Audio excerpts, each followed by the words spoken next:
Donc là, je vais essayer d'être un peu plus concret que ce matin, basé sur des expériences d'accueil de jour, de professionnels d'accueil de jour en Flandre et de discussions, beaucoup de discussions avec les parents aussi. Et donc, il est bien sûr très possible que la situation en Flandre et la situation ici sont très différentes. Donc c'est un peu aussi à vous de voir en quelle mesure ce que je dis est applicable ou sujet de réflexion pour vous. Il y a deux thèmes avec lesquels je voudrais commencer. Parce que quand on parle d'inclusion d'enfants porteurs en situation de handicap, dans la petite enfance, c'est quand même un concept assez flou. Hein. Je veux dire, ce n'est pas toujours le cas qu'un enfant ou qu'un parent frappe à la porte du lieu d'accueil pour dire voilà, Benjamin, je voudrais inscrire Benjamin et il est trisomique. Souvent, il y a des diagnostics très flous, ou souvent aussi, ce sont les professionnels de la petite enfance qui se font un souci et qui se disent il y a quelque chose qui cloche. Donc, je voudrais un petit peu parler de cette première situation où c'est le lieu d'accueil qui soupçonne qu'il y a un problème, et la deuxième situation où un enfant nous est présenté avec des besoins spécifiques.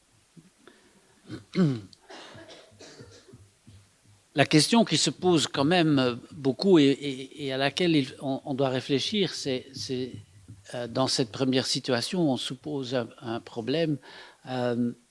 L'important, je crois, c'est pas forcément d'avoir le diagnostic le plus précis possible et le plus tôt possible.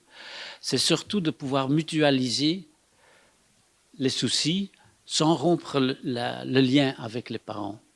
Je crois que ça, c'est le souci premier, c'est de maintenir le lien, maintenir le dialogue, l'ouverture, peut-être même plus que d'être pressé d'avoir le diagnostic le plus précis.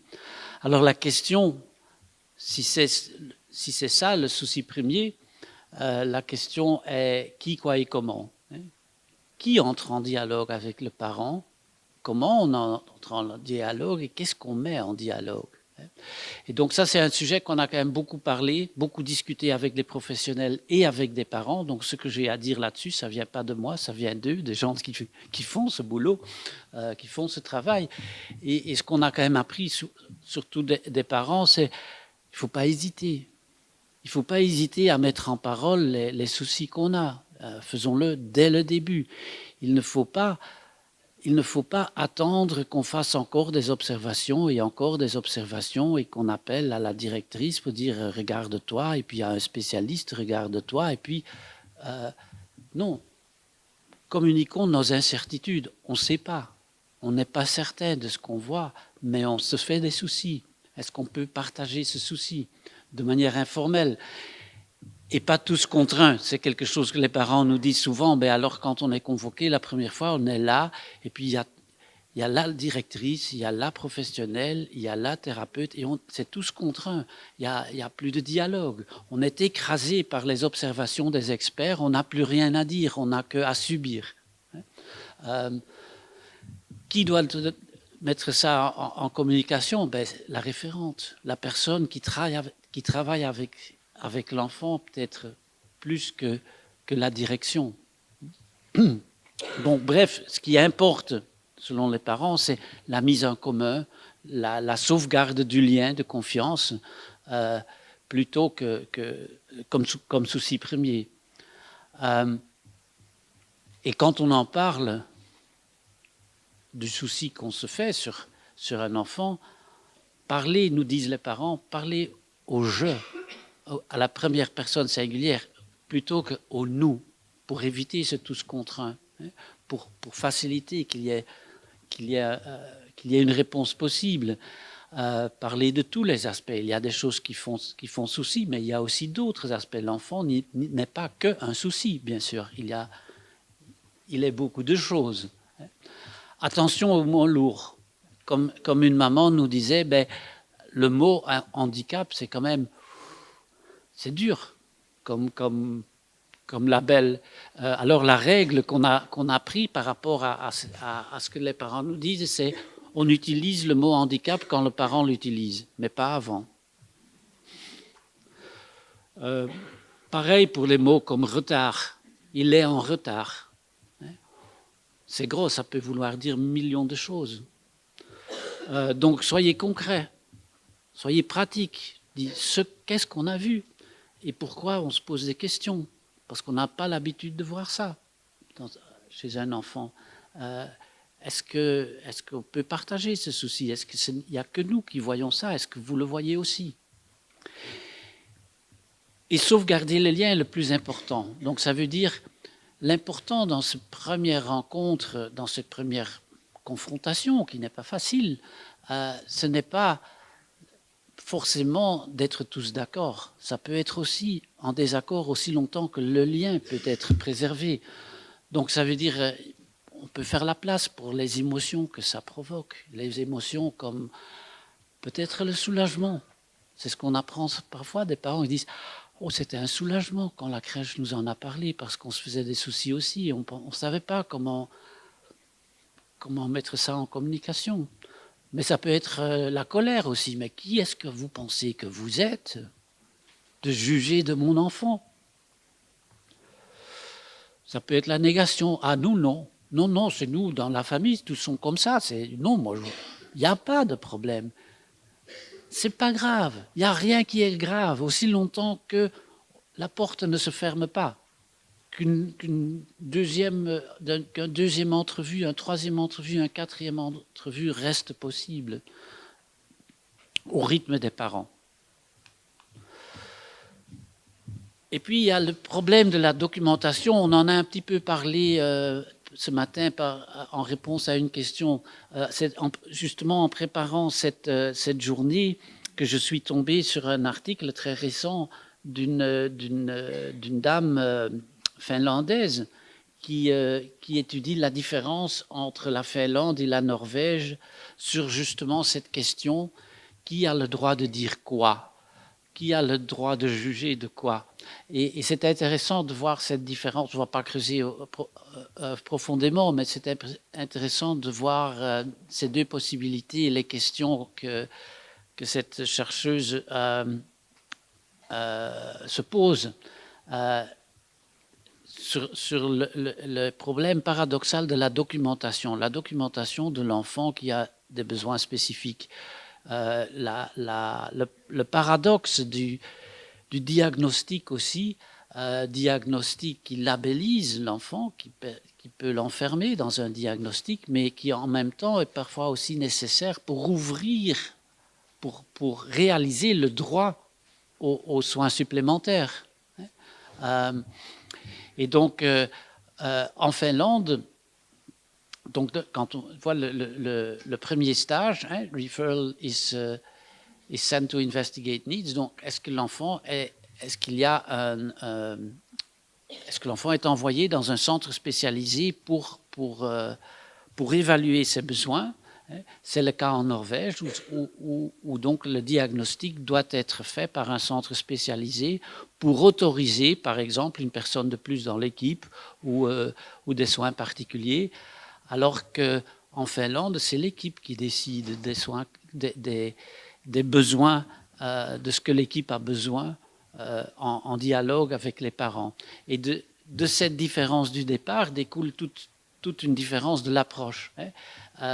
Et ça, c'est la question qu'on doit se poser dans chaque système différent. Je ne crois pas qu'il y a d'idéal, que la Finlande est l'idéal qu'il faut suivre ou que la Norvège. Ce n'est pas ça la question. La question, c'est comment on se positionne, comment les procédures que nous avons installées pour que l'enfant ait droit au care nécessaire.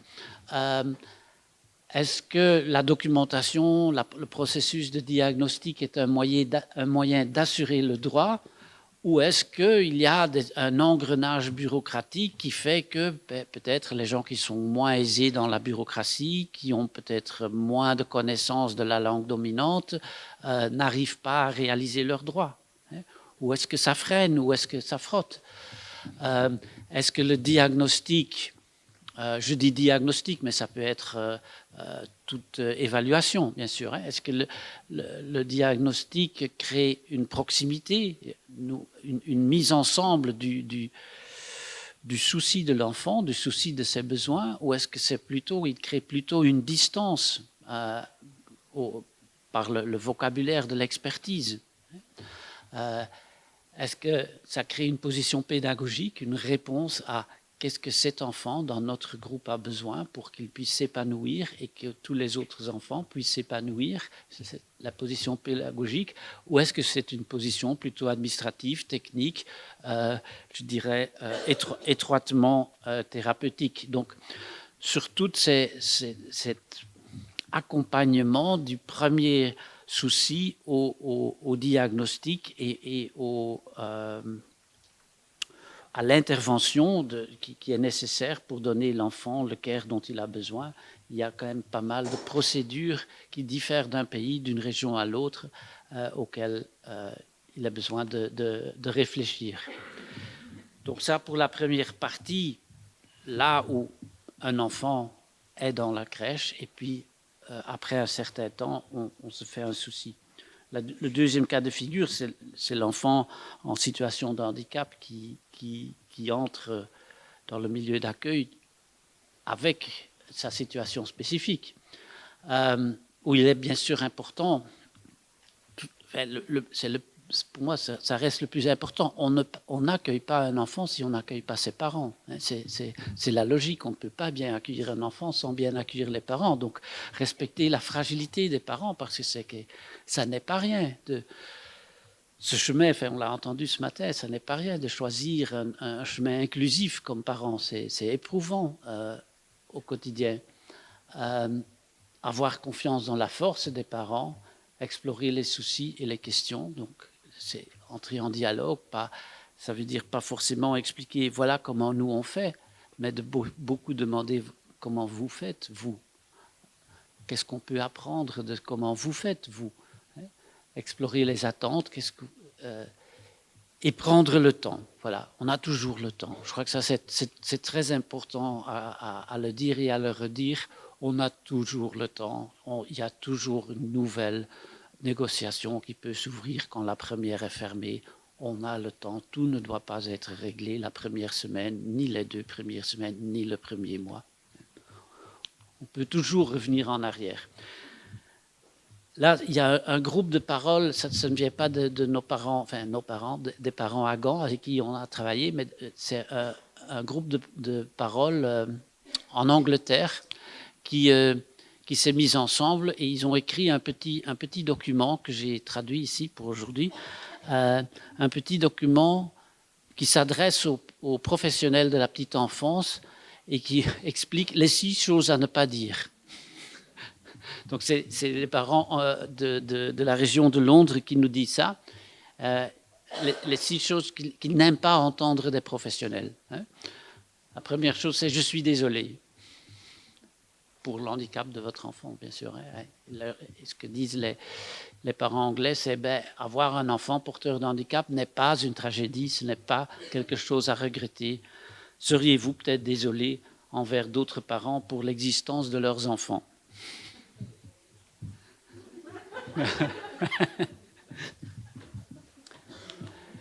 La deuxième chose à ne pas dire, selon ce groupe de parents, c'est « je ne sais pas comment vous faites avec cet enfant.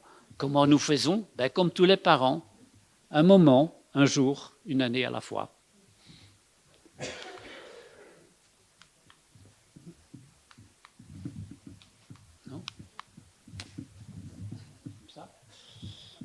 C'est vraiment admirable de s'occuper d'enfants porteurs de handicap. Cela renforce l'idée que la condition de nos enfants est une tragédie qui ne peut être gérée que par des parents extraordinaires, nous disent les parents. Nous ne sommes pas extraordinaires, nous faisons simplement de notre mieux.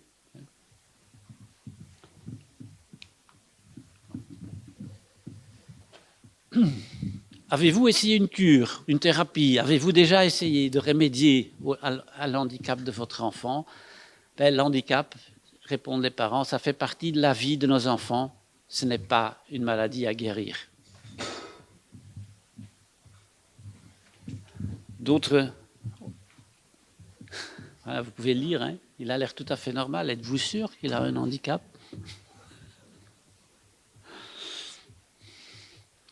Ce qu'on peut entendre, hein. Voilà. Ah, merci. Voilà. Et le dernier, vous devez être anxieux pour l'avenir. Avez-vous entendu parler d'eux? Et puis suit la thérapie, ceci, le professeur, celui-là, etc. Les bons conseils. Bien sûr, nous sommes inquiets pour l'avenir, répondent ses parents. Comme chaque parent, non. Partager les histoires avec d'autres parents n'aide pas vraiment pour soulager. Voilà, donc ça c'est quelque chose que j'ai trouvé d'un groupe anglais. Parlons un petit peu, ça a été évoqué aussi par le témoignage que j'ai trouvé quand même très, très, très intéressant sur l'histoire de Paul ce matin. L'importance des premiers jours, des premières semaines, de l'accueil, de cette période d'adaptation, la visite du lieu, le fait de prendre le temps de bien préparer la venue de l'enfant. Et il ne faut pas qu'on soit dès le départ, qu'on fixe combien de temps ça doit durer, cette période d'adaptation. Ça peut être très différent d'un enfant à l'autre, ça peut être très différent d'un parent à l'autre. Prendre le temps de bien préparer.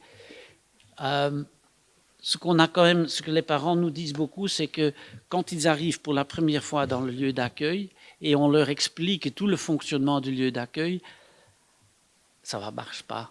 Il y a trop d'infos, on ne peut pas retenir tout ça. Ce n'est pas forcément la réponse aux questions qu'on a, aux soucis qu'on a. Et le plus qu'on reçoit de l'information, nous disent les parents, le plus il est difficile de demander quelque chose ou de raconter quelque chose. Donc soyons attentifs à cet équilibre de réciprocité sur l'information donnée, l'information reçue. Tout ne doit pas être raconté la première fois, forcément. Adaptons-nous au rythme qu'ont les parents. Et ça, c'est quelque chose que les parents nous ont dit souvent. Souvent, quand l'enfant est diagnostiqué avec un problème, avant qu'il arrive dans la crèche, il a déjà un soutien professionnel. Il y a souvent déjà des thérapeutes qui accompagnent l'enfant. Il arrive que les parents viennent avec leur thérapeute à la crèche pour cette première rencontre et que la crèche s'adresse plus aux thérapeutes qu'aux parents et nie l'existence de l'enfant qui est là sur le bras, mais on lui adresse pas la parole. C'est quelque chose que les parents sont très très sensibles à ça.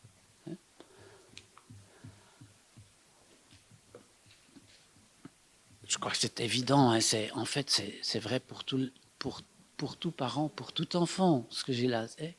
D'ailleurs, ça m'a beaucoup frappé dans votre témoignage ce matin sur Paul, que les mesures que vous avez prises pour cet enfant, en fait, il bénéficie à beaucoup d'enfants. Ce n'est pas seulement le calendrier, etc. C'est des choses dont tous les enfants profitent. Donc, les questions ouvertes, ça c'est aussi une chose que les parents remarquent. Au premier contact, quand on fait ces dialogues et on demande des choses aux parents, on prend des notes. Mais le parent, il ne sait pas ce qu'on note. Ça fait drôle qu'on est en face de quelqu'un qui, avec de très bonnes intentions, prend des notes pour partager avec l'équipe tout ce que le parent a dit, mais c'est bizarre quand même. Donc, soyez clairs là-dessus. Expliquez aux parents. Moi, je prends des notes parce que je voudrais partager ce qu'on dit ici avec mes collègues. Je prends des notes, ce que j'écris, c'est les spécificités de votre enfant qui vont nous aider, que ce soit clair. Et vérifiez si vous avez bien compris. On n'est jamais sûr. Ça, c'est le paradoxe des observations. J'en ai déjà parlé plusieurs fois et ça continue à être quelque chose d'important. On fait beaucoup d'observations dans les crèches, enfin chez nous en tout cas. Parfois, on remplit des grilles d'observation aussi sur l'évolution de l'enfant. Et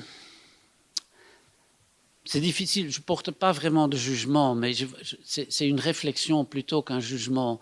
L'observation qu'on fait, la documentation, peut servir de soutien au dialogue avec les parents, mais peut aussi rompre le dialogue, peut aussi être quelque chose qui est entre le professionnel et le parent qui ne se retrouve plus parce que l'observation est au milieu comme une vérité à laquelle on ne peut plus, qui est fixée.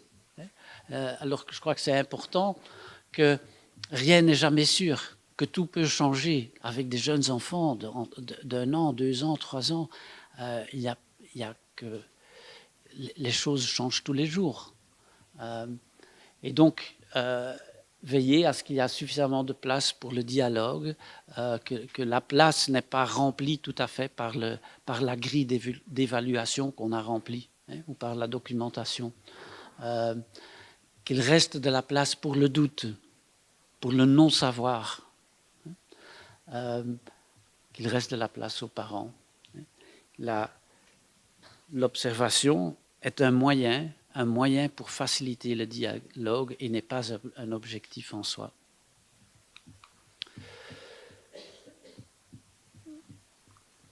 La règle générale, c'est pour tout enfant, ce n'est pas forcément pour l'inclusion. Le parent est le spécialiste de son enfant.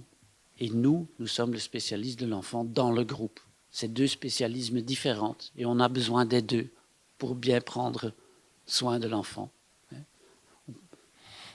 Donc, aucun des 2 parties sait tout.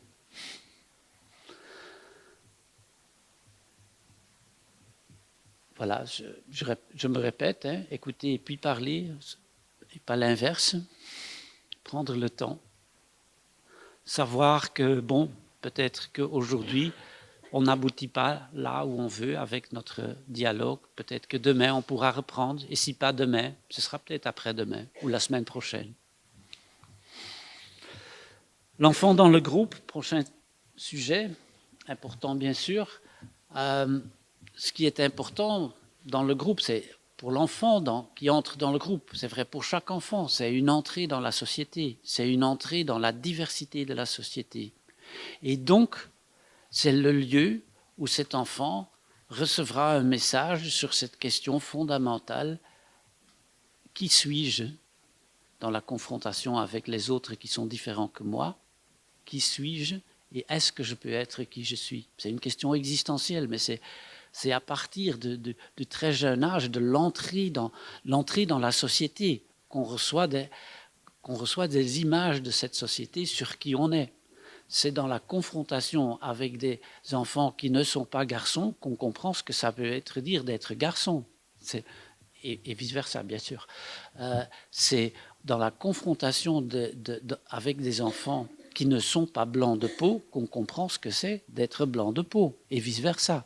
C'est dans l'entrée de la société, grâce à la diversité et à l'autre différent, qu'on comprend qui on est, mais en même temps qu'on reçoit des messages sur est-ce qu'on peut être qui on est.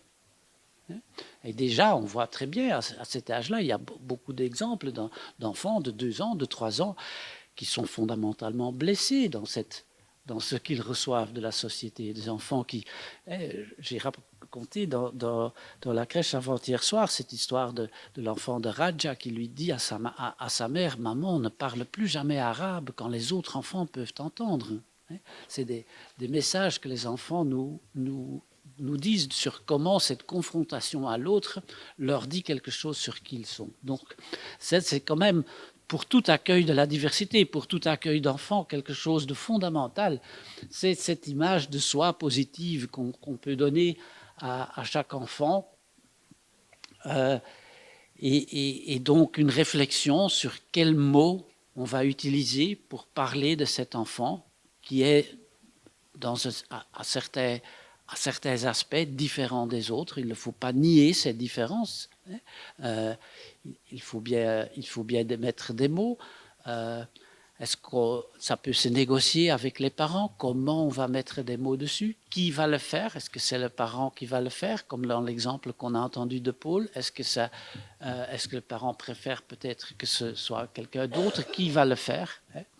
Et puis, des activités, réfléchir sur les activités. Je crois que les exemples que vous avez donnés, c'est beaucoup ça quand même, la réflexion dans la pratique au quotidien. Qu'est-ce qui va permettre à cet enfant de faire partie du groupe? d'avoir une réelle inclusion, d'avoir une réelle intégration, et donc d'adapter les matériaux. Et c'est quelques exemples, par exemple, adapter la manière dont l'enfant peut se positionner en position assise pour participer à certains jeux. Il y a, et là je dois dire que mon vocabulaire français ne suffit pas pour expliquer les termes techniques. Donc des planches qui permettent l'enfant à être assis à table, donc des matériels adaptés qui permettent justement d'avoir l'interaction avec les autres enfants. Des matériaux parfois qui font beaucoup de bruit parce que ça c'est ce que l'enfant anime beaucoup, ce qu'il aime beaucoup, des choses comme ça. Oh là, aller très vite. Voilà. Par exemple, la planche de Lego qui est collée sur un fond pour qu'elle ne bouge pas quand l'enfant a des difficultés moteurs. Ça permet de quand même jouer. Des brosses plus larges pour certains enfants que pour d'autres quand on fait de la peinture.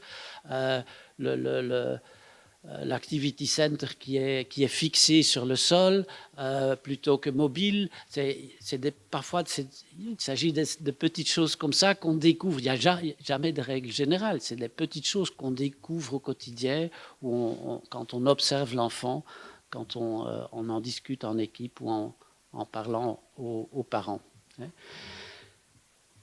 Il y a beaucoup de manières de donner à chaque enfant ce message explicite. Voilà, toi, tu as ta place chez nous, avec tes parents, avec ta famille, avec ta culture, avec ta position. Le mur des familles, c'est bien connu, où on demande aux parents d'amener une photo qui représente leur famille, et on met toutes ces photos à hauteur des enfants, où on voit toutes les différences, et on le voit bien avec des enfants de très jeune âge déjà, qui se reconnaissent, qui sont fiers de montrer aux visiteurs qui y sont, et qui s'intéressent aussi aux autres enfants, aux autres familles, qui apprennent tous les noms des papas et des mamans, et des papis et des mamies, etc. Le journal de l'enfant, c'est des petites documentations, c'est des documentations que font les professionnels sur chaque enfant, et qui grandit, et qui retrace un peu la biographie de cet enfant dans notre institution, mais également, tout aussi important, le journal du groupe, qui retrace l'histoire du groupe d'enfants. Parce que c'est ça l'unicité des lieux d'accueil, c'est que ce n'est pas une somme d'enfants individuels, c'est aussi un vivre ensemble, c'est aussi un groupe qui partage les expériences. Les rituels du matin, de manger, de ranger, c'est les rituels qui forment groupe aussi, et qui font que l'enfant reçoit cette image qu'il appartient à une communauté et qu'il a sa place dans cette communauté. Il y a les livres, et c'est les deux exemples dont on a parlé avant-hier. Ce livre à gauche, je ne sais pas si vous le connaissez, Le nuage bleu. Non, personne. Peu de gens. Restez comme ça. je le nomme parce que il y a des livres qui traitent de la diversité d'une manière qui est quand même parfois. C'est pas parce que le sujet est la diversité que ce sont des bons livres. Je voudrais expliquer le livre pour dire combien absurdes les livres sont parfois. Donc, ce Nuage bleu, qui est un livre bien connu, il est traduit dans des dizaines de langues, de Tommy Unger. C'est donc le nuage que vous voyez là, il voit de haut du ciel, il voit la terre, et il voit les gens très très différents. Donc, il voit la diversité des noirs, des blancs, des rouges, etc. Et il voit la guerre. C'est très présent aujourd'hui. Il voit la guerre et il se dit, les gens ils se disputent, il faut résoudre le problème. Et il se dit, il va pleuvoir de la pluie bleue et tout le monde devient bleu et le problème est résolu. C'est le happy end du livre. C'est quand même une manière de traiter la diversité, je dirais, il y a à dire. L'autre livre, Quatre petits coins, vous le connaissez ? Tout le monde le connaît, donc je vais le passer.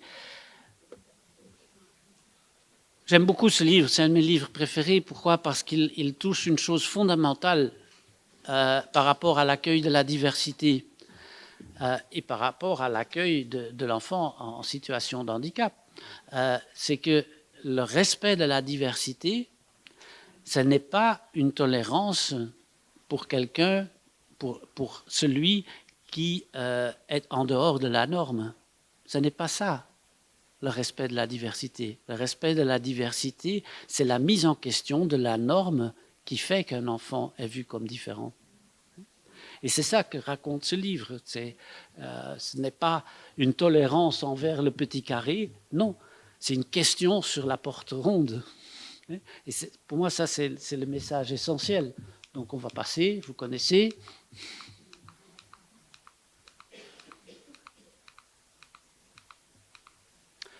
Voilà. Bien sûr, et je crois que le témoignage ce matin nous l'ont bien dit, hein, rien n'est jamais joué. Tous les jours, il y a de nouveaux défis. Toutes les semaines, il y a de nouveaux défis, de nouvelles questions. Le passage dans l'accueil du jour d'un groupe à l'autre remet en question. Enfin, j'ai parlé ce matin de cet enfant qui ne marche pas, et puis la question se pose, qu'est-ce qu'on fait si on a un groupe de non-marcheurs et un groupe de marcheurs? Et ce qui est intéressant dans cette réflexion, parce que c'est un exemple que je donne, parce que c'était ça s'est présenté dans les crèches avec qui on travaille, c'est que la réflexion, elle permet de remettre en question tout ce qui a rapport avec les transitions entre les groupes, mais aussi la transition à l'école, la mise en place d'une réflexion qui a bénéficié à beaucoup plus d'enfants qu'à celui-là. Parce que cet enfant, s'il y a une expression flamande, je ne sais pas si ça fait du sens en français, le canari dans la mine, ça vous dit quelque chose comme expression? Non, c'est très flamand. Vous savez, quand il y avait des mines de charbon, hein, les mineurs avaient des canaris. Parce que s'il y a du gaz dans la mine, le canari, il meurt immédiatement. Et donc, c'est l'alarme. Et c'est devenu une expression, le canari dans la mine. Donc, l'enfant porteur de handicap, il est un canari dans la mine. Il nous signale les problèmes parfois structurels auxquels il faut réfléchir au bénéfice de tous les enfants. Comme dans les transitions d'un groupe à l'autre, de la crèche à l'école, il y a souvent des soucis qu'on se fait, de l'insécurité, la peur, elle ne disparaît pas forcément après une semaine. Hein. Il y a quand même des soucis qui se font quand de nouvelles situations arrivent.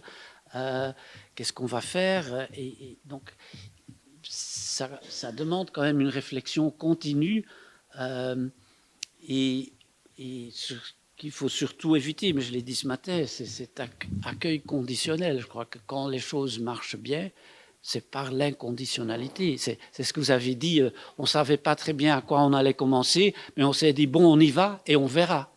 Et ça, c'est l'accueil inconditionnel, et puis on adapte. Et on se donne les moyens. Donc, pas de période d'essai.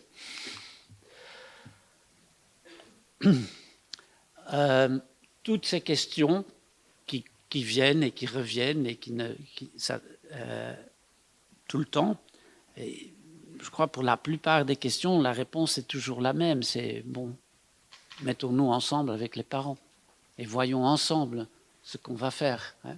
La communication avec les parents et puis la communication avec tous les parents. Ça aussi, c'est quand même une question à se poser. Comment on va faire parce qu'il y aura des questions des autres parents, ou il peut y avoir des questions des autres parents. Comment on va faire quels mots on va mettre non seulement auprès des enfants, mais aussi auprès des parents.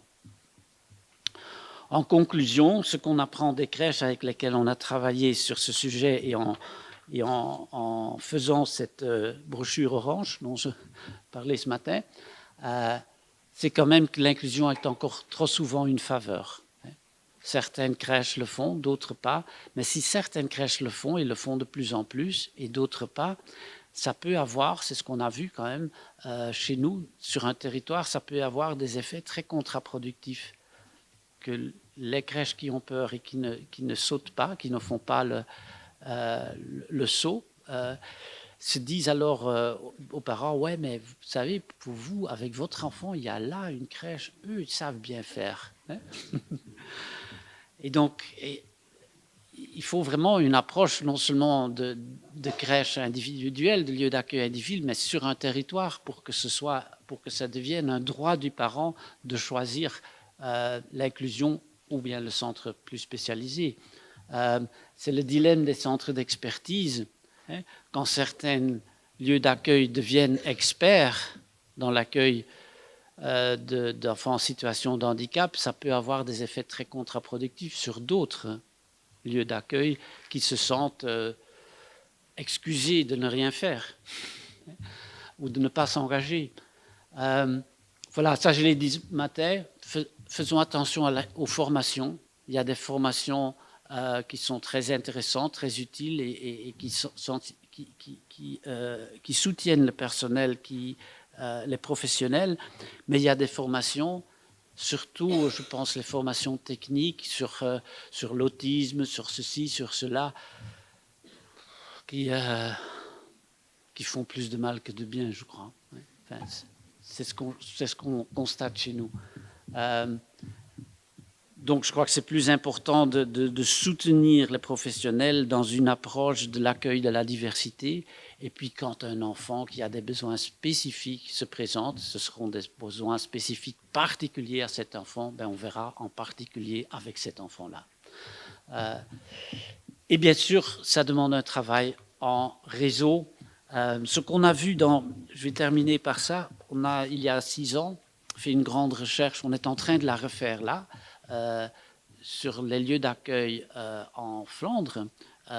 Donc on a fait des observations quand même assez pointues et assez poussées dans 400 crèches, c'était assez conséquent, un gros travail où on a mesuré certains aspects de la qualité, notamment de l'interaction adulte-enfant, la qualité du soutien émotionnel et du soutien éducatif dans la relation adulte-enfant tout au long de la journée dans ces 400 lieux.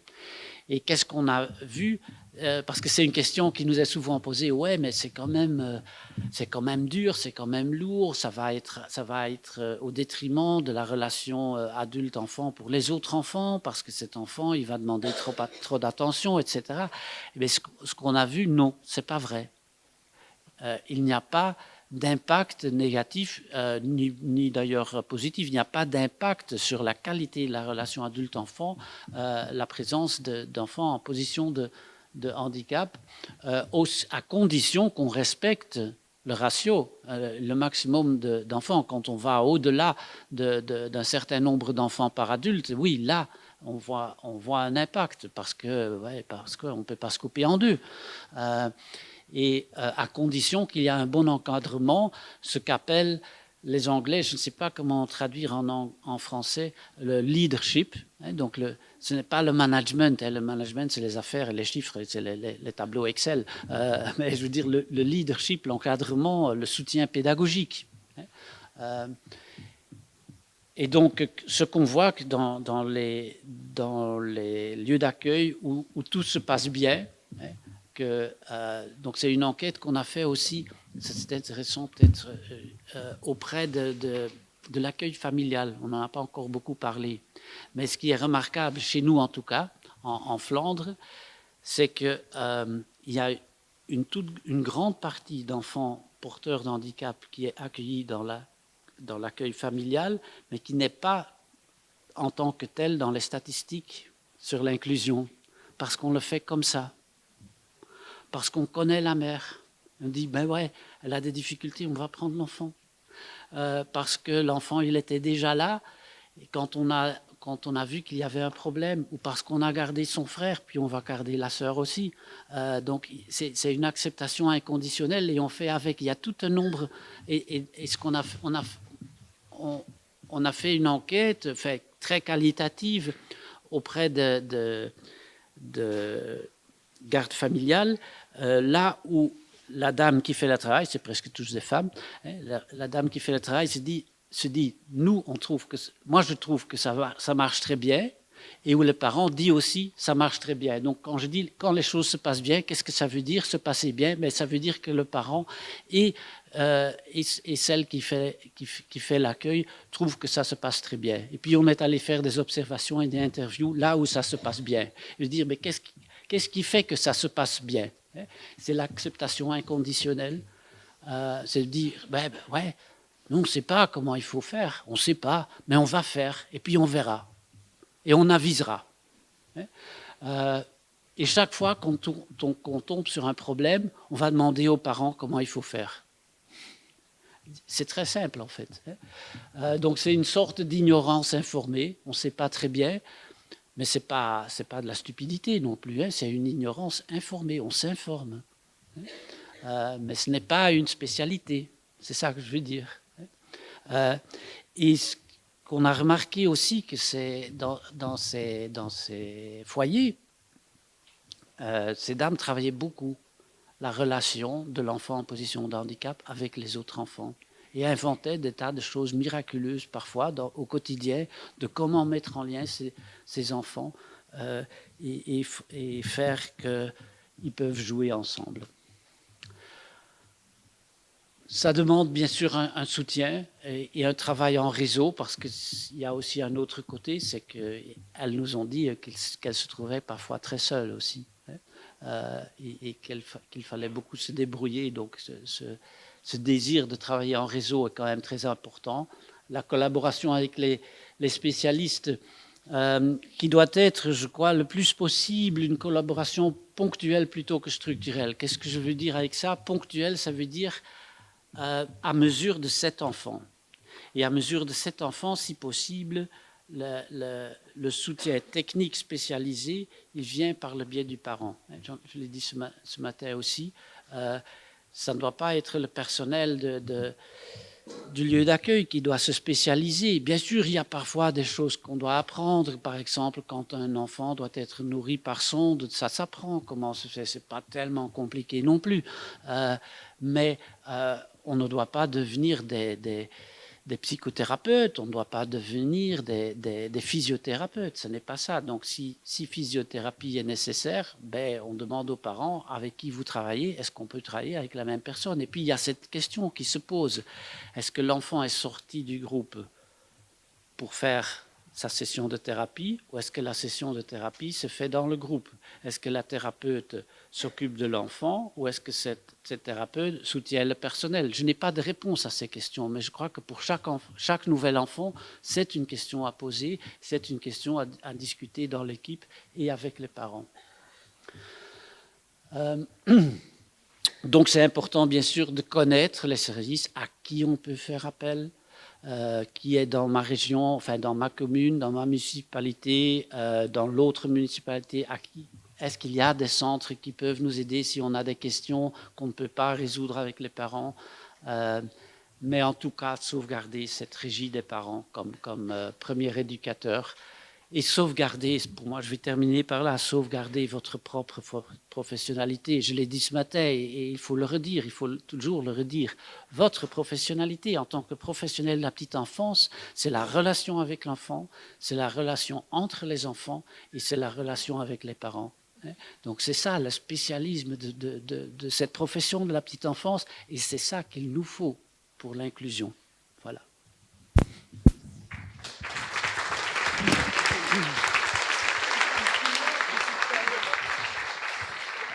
Merci beaucoup à Michel Vanderbroek pour cette deuxième conférence sur des aspects plus concrets de l'inclusion qui mettent en avant l'importance de la construction et du maintien du lien avec les parents, qui passe par le respect du rythme de la famille et des spécificités de la famille, de la mise en commun de ces différentes scènes de vie et, comme le rappelait aussi Madame Singh ce matin, sur l'importance de la co-construction